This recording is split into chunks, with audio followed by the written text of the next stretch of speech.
Grant, your thoughts on that one tonight? I thought the boys were right at it. You know, the energy of the team was really good. Very competitive game against a team that's improved all along all season really under Carl. Good goal for us to score. First half, and then it's a good bit of skill by the boy in the May coming inside the pitch. But we should have landed on the second ball, and then we gambled and it just broke, and they end up with a free kick. And Garber's done that against us before. I think it might have been last season. So it was a cheap goal for us to concede. But for 30 minutes, I thought we were excellent. We stepped off it in the last 50 minutes of the second half, and then the second half became like a bit of a transition game, didn't it, for both teams? Like, you attack, we attack.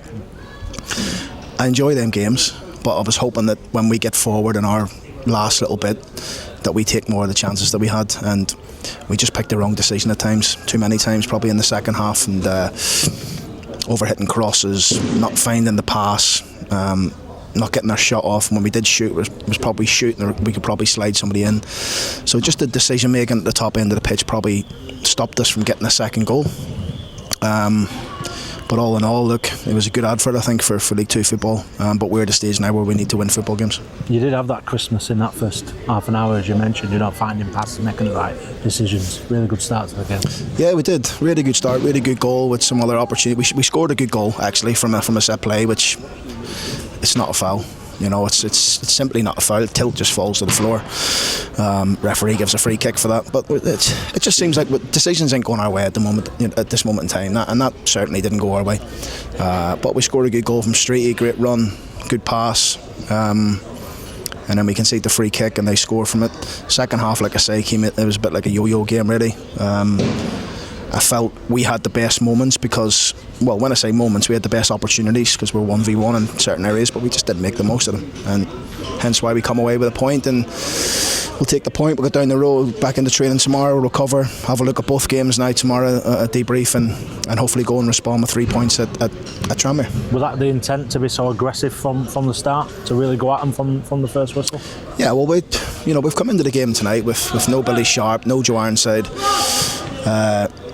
no Richard Wood, no Jay McGrath, someone else missing as well, Joe Holloway.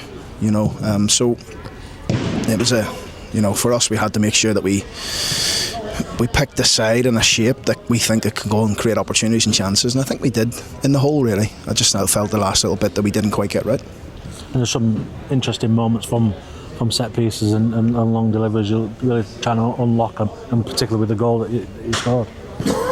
Yeah, it was a clever little run. No, we said to Rob during the week that having watched Tilt, and I know what Tilt sees, a really good player at this level. He was very, very strong against Jatta for Notts County when I watched the game on Friday night, and I said to Street, look, the best way to play against him, I think, is to play off the sides of him, not against him, because he's strong, he's physical. Street, he's done that for the goal. He's got off him a few other times. We had other opportunities, and Curtis Tilt's a good player at this level, but I thought Rob played it well. A lot of energy exerted tonight. You've got to turn him around quickly for Friday. Yeah, that's the reason why we'll be in tomorrow, just to make sure that we get the recovery protocols right for the players that played tonight, but also the training right for the lads who need training tomorrow and be ready for Friday. Is there any chance with the lads that have been missing for Friday?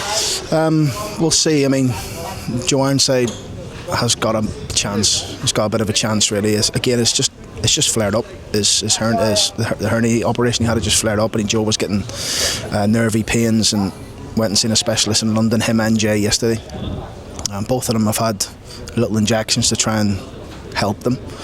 So we'll see how they are over the next couple of days. Woody's obviously still struggling with his ankle, which is a shame. Billy's obviously still suspended, and Joe's obviously the other one who is missing. Just thinking how quickly things change. Less than a fortnight ago, you were taking plenty and leaving 6 off the bench at Cheltenham, and just like that. That's football. Yeah. It's the beauty of football. Look, I had to say to you that Woody and Jay were managing,